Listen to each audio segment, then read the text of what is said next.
I'm Norm Evans, and I teach in the Linguistics department, and currently I am the chair of the Linguistics department, but that's just a temporary assignment. And where I'm from, that's a difficult question. I was born and raised in Utah, but my family and I have spent as much of our lives in Hawaii as we have here.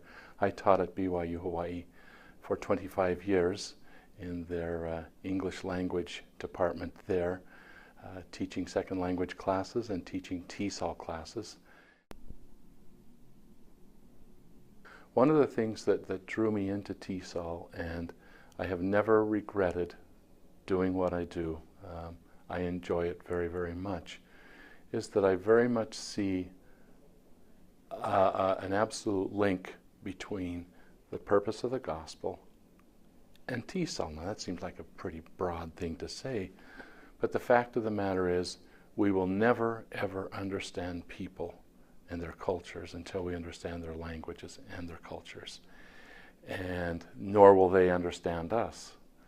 And I think the learning of languages just opens our eyes to other people, why they think the way they do, the priorities they have, what's important to them, what's not important.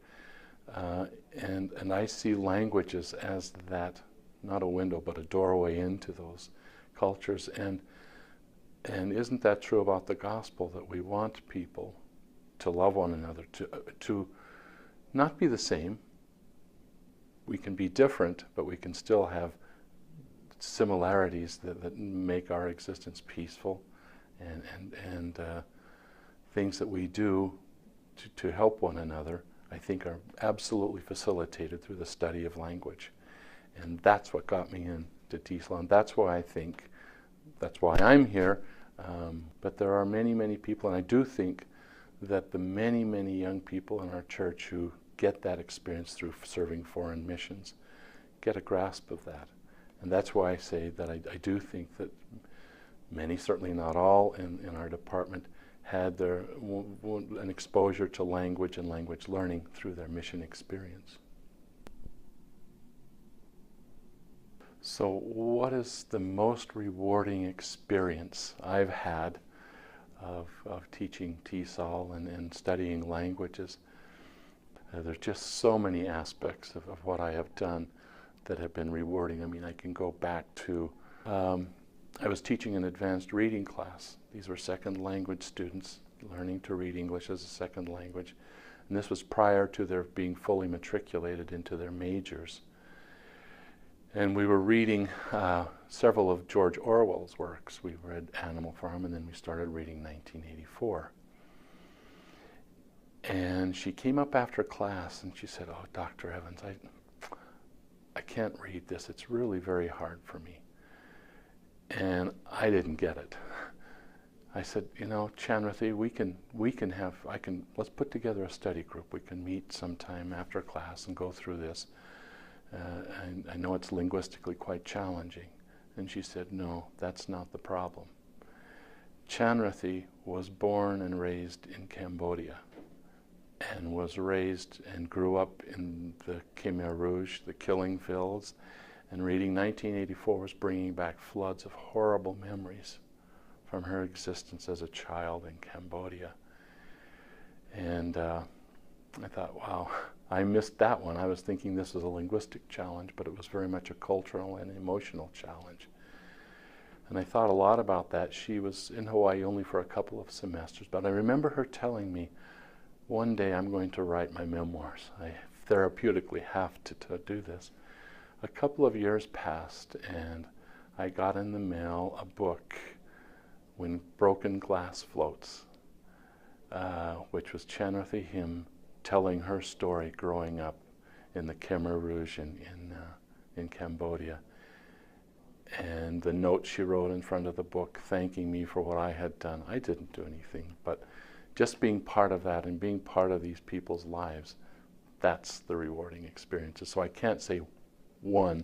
There are just many and multiple stories like those, of a simple conference in an office, a student coming up after class struggling. It's been a terrific career. I wouldn't trade it for anything. So what is it that drives me that, I mean, why am I this many years into my career still in TESOL? Could have done other things. Other opportunities came up along the way. Why is it that I've stayed with TESOL? If someone had told me prior to my serving a mission that I would be a teacher for my career, I probably would have laughed at them. No, I would have laughed at them. That just wasn't in my, it just didn't suit who I was, I thought. So I served a mission. That certainly brought teaching into my blood. And then, of course, as I've mentioned, being told about, investigating, and then that experience at the Guadalupe Center, my first experience teaching English to speakers. In fact, I had only one student that night from Argentina, and he was struggling mightily with pronunciation. And I really didn't understand how to teach him to be better, but that, and then getting into the TESOL MA program. But I think the real final conversion, if you will, the deal was sealed probably about my second year at BYU Hawaii. How do you replace working with these wonderful people? I mean, I've seen the world. Yes, I think at last count I've traveled to about 35 or 36 different countries in presenting professionally at conferences or on projects related to TESOL. But I've seen the world because of the many, many, many students, many of their countries I haven't visited. But I've seen the world through their eyes, through their experiences, through their stories. And so about 2 years into my time at BYU Hawaii, I said, yeah, this is for me. I love this. These are terrific people that I'm working with, and they're teaching me, and I'm teaching them. Can't beat that.